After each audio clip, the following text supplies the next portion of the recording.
ওরা ডাকলে তো হবে না, মোদি মুর্দাবাদ, মোদি মুর্দাবাদ ওদের করলে হয় না। দল যেদিন বলবে ছেড়ে দিয়ে চলে যাব, কিন্তু এইসব অসভ্য মহিলা এমপিকে সহ্য করবো না। তখন তো একটা লোক আসেনি, কই সৌগত রায়ের মতো পণ্ডিত তো এসে বলেনি কল্যাণ 4টে পয়েন্ট আছে, বরঞ্চ ব্যঙ্গ করেছিল হাত কেটে গেছে কিনা। সৌগত রায় ওই রকম ধরনেরই লোক। নারদার টাকা খাওয়ার জন্য সৌগত রায়ের জন্য নষ্ট হয়নি। কল্যাণ কি বললো না বললো তাতে আমার কিছু আসে যায় না। আমি মনে করি ও একটা ব্যর্থ আইনজীবী। এখন যেটা আমি পরে শুনলাম যে বিজয় চকে নাকি কল্যাণের সাথে মহুয়ার প্রচন্ড ঝগড়া হয়, তাতে মহুয়াকে খুবই খারাপ ভাষা ব্যবহার করে কল্যাণ, প্রায় নাকি মারতে যাচ্ছিল। তখন মহুয়া বলে যে আমি তাহলে পুলিশকে রিপোর্ট করছি। পুলিশকে নাকি বলে যে একে অ্যারেস্ট করো, আমি একজন এমপি, আমায় অপমান করছে। আমি অনেকদিন ধরে মনে করি যে দলের ভিতরের ব্যাপার বাইরে বলা উচিত নয়, এমন ভাষা ব্যবহার করা উচিত নয় যে যাতে দলের মর্যাদা ক্ষুণ্ণ হয়। আমি সেটা এখনো রাখছি। যারা ওই মহিলা এমপির জন্য বড্ড দরদ, সে যে আমাকে যে অ্যারেস্ট করাতে বলছিল সেটা ঠিক করেছে তো। দিদি শুধু বলে দিক ভুল হয়েছে, রাজনীতি ছেড়ে চলে যাব, আমার অত রাজনীতি নিয়ে অত কিছু নেই, কিন্তু ওই মহিলা অসভ্য মহিলা এমপিকে আমি সহ্য করব না। কেউ এর কাছে গিফট দিচ্ছে, কেউ লন্ডনে যাচ্ছে, কেউ নারদার টাকা খাচ্ছে, কেউ অমুকের টাকা খাচ্ছে। 2 নম্বরই লোকেদের এক জায়গায় আসতে বেশিক্ষণ সময় লাগে না। লোকসভার যে দলনেতা সুদীপ বন্দ্যোপাধ্যায় খুব ঠান্ডা মাথা, তিনি খুব অসুস্থ ছিলেন। ওয়াকফ বিলের দিনটা বাদ দিয়ে প্রায় আসতেই পারেনি। তার কিছু একটা গুরুতর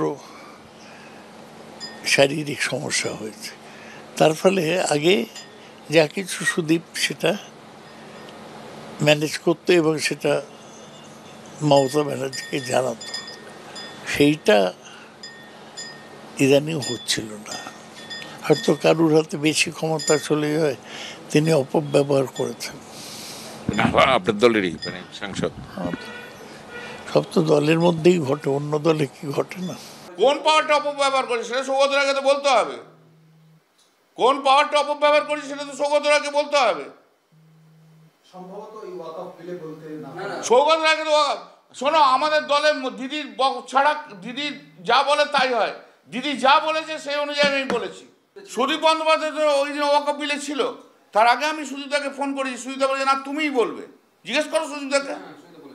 8 মাস ধরে আমি খাটছি ভাই, তখন তো একটা লোক আসেনি, কই সৌগত রায়ের মতো পণ্ডিত তো এসে বলেনি কল্যাণ 4টে পয়েন্ট আছে, বলেছে, বরঞ্চ ব্যঙ্গ করেছিল হাত কেটে গেছে কিনা। সৌগত রায় ওই রকম ধরনেরই লোক। আমি যদি কল্যাণ ব্যক্তিগতভাবে আমার নামে না বলতো তাহলে আমি কিছুই বলতাম না, আমি বলিও নি। এই যে কল্যাণ ওয়াকফের জেপিসির কমিটিতে বোতল ছুঁড়ে মারতে গেল চেয়ারম্যানকে, সেটা নিয়েও বলিনি।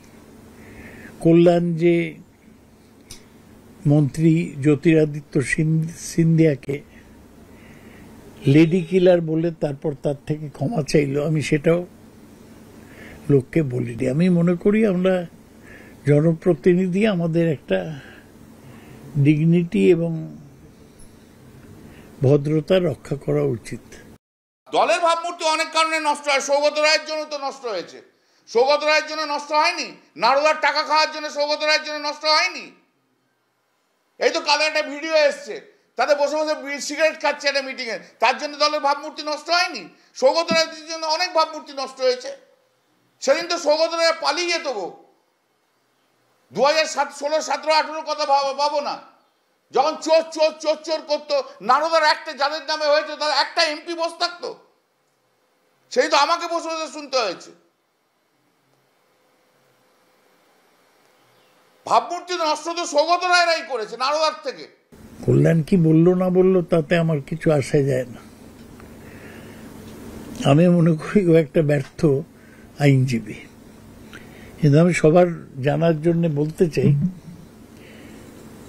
যে আমাদের এমপিদের মধ্যে আমার কাকলি ঘোষ দস্তিদার, প্রসূন ব্যানার্জি সবার বিরুদ্ধে সিবিআই নারদার মামলা করেছিল, কিন্তু সেটা অনেক বছর হয়েছে, আজ পর্যন্ত সিবিআই কোনো চার্জশিট দেয়নি। তার ফলে কল্যাণ এসব ওয়াক অফ এরা সব নারদার চোর বলে শুধু আমাদের আক্রমণ করেনি, পার্টিরও ক্ষতি করেছে এবং নিজের আইনের জ্ঞানের অভাব পরিষ্কার করেছে। সৌগত রায়ের ক্যারেক্টারটাই হচ্ছে এর পিছনে লাগা ওর পিছনে লাগা, একবার একে ওখানে লাগিয়ে দেখ, ওখানে লাগিয়ে দেখ, দেখ বলো লেখো। সৌগত রায় কোনোদিন 2001 থেকে আমাকে পছন্দ করেনি। প্রিয়রঞ্জন দাসমুন্সির লোক ছিল এরা। এদের মমতা ব্যানার্জিকে গালাগাল দিলে এদের গায়ে লাগে না, এখনো যদি প্রিয়দাকে গালাগাল দাও ওদের গায়ে লাগবে সৌগত রায়। বলেছে যে আমি প্রিয়রঞ্জন দাসমুন্সির লোক, মমতা ব্যানার্জির নয়।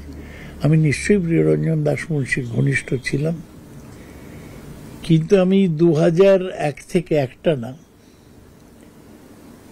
আমি মমতা ব্যানার্জির পার্টিতে রয়েছি, এবং তার আগে যখন মমতা ব্যানার্জি কংগ্রেসে ছিলেন 93-এর 21শে জুলাই কল্যাণকে কোথাও দেখিনি, আমি কিন্তু পার্টির সঙ্গে ছিলাম।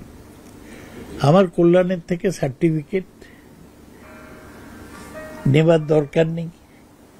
দুর্মুখ অনিয়ন্ত্রিত একজন মানুষ হিসেবে কল্যাণের মধ্যেই একটা সুনাম অর্জন করেছে। ও সুনাম নিয়ে থাকুক, আমি তো তৃণমূলেই আছি, কিন্তু আমি মনে করি কল্যাণকে সরিয়ে দেওয়া উচিত। এইটা ভিডিওটা আমাদেরই একজন এমপি যে বাইরে থেকে এসছে, আমাদের প্রদেশের নয়, সেই বাইরের প্রদেশের এমপি সে ভিডিওটা করে বাজারে ছেড়ে দিয়েছে, এবং এর ব্যাকগ্রাউন্ড একটা রয়েছে। ঠিক তার আগের দিন কীর্তি আজাদ কয়েকজন মহিলা এমপি এবং 2-4 জন মেল এমপি একটা চিঠিতে সিগনেচার নিয়েছিল। সিগনেচারটা নেওয়ার পর সিগনেচারটা বলেছিল চিঠিতে অ্যাড্রেস টু দি স্পিকার। সেইখানে লিখেছিল যে চিত্তরঞ্জন সন্দেশ একটা দোকান আছে না চিত্তরঞ্জন পার্কে, তার একটা কাউন্টার পার্লামেন্টের ক্যান্টিনে খোলা হোক। যে মুহূর্তে আমি জানতে পেরেছি সঙ্গে সঙ্গে আমি বিরোধিতা করেছি, না এটা হতে পারে না। পার্টি না অন্য কথা, পার্টির উইদাউট কনসেন্ট কে দোকান খুলবে এটা কি করে হয়? আর আমরা তৃণমূল কংগ্রেস প্রাইভেট ব্যবসাতে কখনো আমরা ইন্টারেস্টেড নই। তখন সে আমাকে বলে না এটা তো আমাদের প্রাইভেট ম্যাটার। আমরা no, it is not a private matter. MP হয়ে এসে জিতে এসছো তৃণমূলের পার্টির সিম্বলে, এখানে সিগনেচার কালেকশন করছো এমপিদের, it's not a private matter. চিঠি জমা দিতে পারেনি, ন্যাচারালি রাগ তো আমার উপর জন্মেইছে। কে জানে কোথায় কার কি কথাবার্তা হয়েছিল, জানি না। সে একজন এমপি করেছেন, আমার পিছনে যারা ছিল তাদের মধ্যে একজন, দেখে নিও তোমরা। এবং যে এমপি এই সমস্ত পলিটিক্সটা করছে, ইন্টারনাল পলিটিক্স, সেই এমপি বাইরের স্টেট থেকে এসছে এবং অন্য দল থেকে এসছে, এবং অন্য দলের রাজনীতি করতে বলে সেই দল থেকে বিতাড়িত হয়ে গেছিল। কবে 40 বছর আগে বড় ক্রিকেট প্লেয়ার হয়ে গেছিলাম, এখন আর বাজারে কিছু নেই বলে গরম করে খেলবো, তাও হতে পারে না। যাকে ইচ্ছে গরম দেখানো যায় না, ইমোরাল কাজ করা যায় না। এটা তৃণমূল কংগ্রেস। লড়াইটা আমি পার্লামেন্টের মধ্যে করি, অন্য কেউ করে না। তোমরাই বলো না, তোমরা তো রয়েছো, গলার আওয়াজ কার শুনতে পাও? একটা সেশন আসবো না, দেখে নেবে তৃণমূল কংগ্রেসের পারফরমেন্স কি পার্লামেন্টে। করে ডাকলে তো হবে না। মোদি মুর্দাবাদ, মোদি মুর্দাবাদ, ওদের করলে হয় না।